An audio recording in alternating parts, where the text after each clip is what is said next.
Welcome back दोस्तों। कहते हैं जब किसी बच्चे की लक भगवान लिखते हैं तो उसे बचाने के लिए नेचर भी मरने को रेडी रहती है। एक अंधेरी गुफा से निकलती है एक एल्डरली वुमेन गोद में एक बच्चे को लिए हुए। बाहर ओवरफ्लोइंग रिवर और सामने मौत का दरवाज़ा। वो रिवर पार करने की कोशिश करती है पर बह जाती है।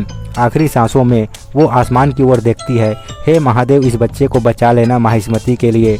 वो नदी में बह जाती है और वो बच्चा बच जाता है। अंबूरी जाति के लोग उस बच्चे को पाते हैं और उनके मुखिया की पत्नी सांगा उसे गोद लेती है और नाम रखती है शिवा। समय गुजरता है, अब शिवा जवान हो चुका है, एक जिद्दी बेचैन सपने देखने वाला लड़का। उसकी नज़र हर रोज़ उस ऊंचे पहाड़ पर जाती है जहां कोई नहीं जा सका।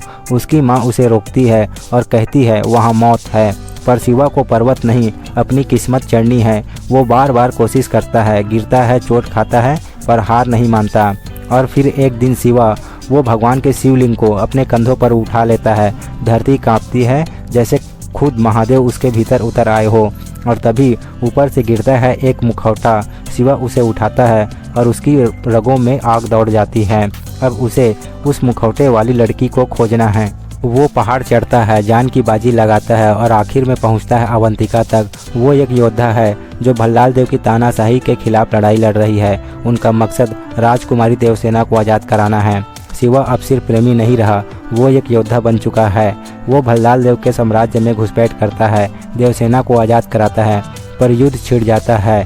भल्लाल देव अपने बेटे भद्रा और सेनापति कटप्पा को भेजता है। कटप्पा वो वफादार योद्धा जिसकी तलवार कभी झूठ नहीं बोलती। युद्ध मैदान में भद्रा और शिवा आमने सामने होते हैं और अगले ही पल शिवा भद्रा के सिर को उसके धड़ से अलग कर देता है। कटप्पा दौड़ता है, तलवार उठाता है, पर जैसे ही वो शिवा का चेहरा देखता है वो थम जाता है। उसकी आंखों में आंसू बहने लगते हैं।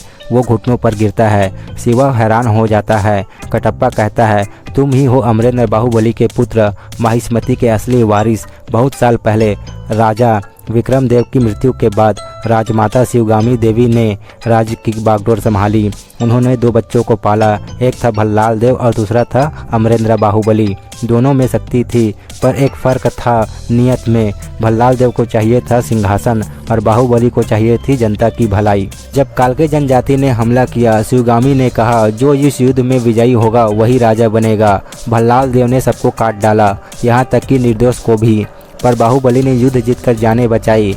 उसने कालके को जिंदा पकड़ा और जनता के दिलों में जगह बना ली। राजमाता शिवगामी ने ऐलान किया, अमरेंद्र बाहुबली होगा महिष्मति साम्राज्य का उत्तराधिकारी।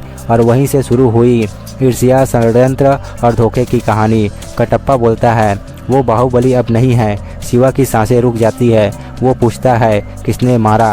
कटप्पा की आंखों में आंसू गिरता है। वो झुक जाता है और वो गद्दार मैं हूँ कटप्पा। बस हवा की सरसराहट और इतिहास की सबसे भारी चुप्पी, यही था सवाल जिसने पूरे देश को हिला दिया। कटप्पा ने बाहुबली को क्यों मारा? और यही पल था जब शिवा नहीं महेंद्र बाहुबली जन्म लेता है। कहानी यहीं खत्म नहीं होती, बल्कि यहीं से शुरू होती है। Baahubali 2 the conclusion. कभी कभी किस्मत वो करवट लेती है जो इतिहास बदल देती है, और महिष्मति का इतिहास बाहुबली के बिना अधूरा है। बाकी वीडियो में कुछ पसंद आया हो तो लाइक करो, शेयर करो और मेरे चैनल को सब्सक्राइब करना मत भूलना। मिलेंगे मेरे नए वीडियो में। बाय।